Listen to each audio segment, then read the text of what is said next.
Ay, sobrang init. Pero kailangan. Oh, di ba? Inano ko yung mais kasi kawawa yung nanay ko na. Nag-isa nilang ano dito. Kaya hindi muna ako pumunta ng Baguio. Tulungan ko muna ang aking mother. Sobrang fulfilling sa pakiramdam na natutulungan mo yung nanay mo dito sa bukid. After how many years. Sobrang gaan sa pakiramdam. Ay, pero kinain na ng ano to? Sinira ng ulan.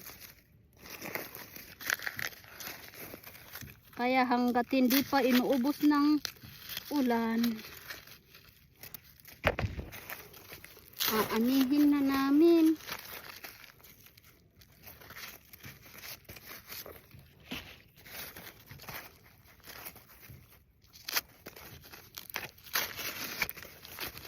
Grabe oh. Tingnan mo, sayang sana ito. Ang ganda pa naman.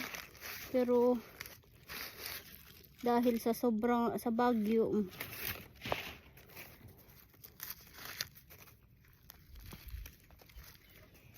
kawawa na naman ang mga farmers dito. Ano kayang formula para dito sa Pilipinas para farmers naman ang yayaman? Ano? Para hindi naman sila lagi ang naghihirap.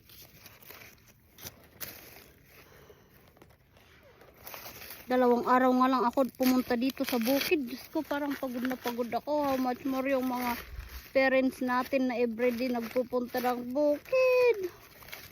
Ay, no, nakakaiyak.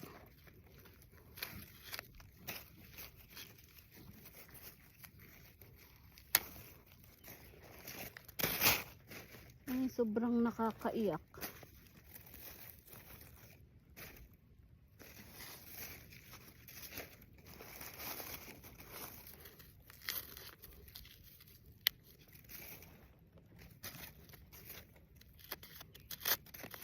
Ang dami nito.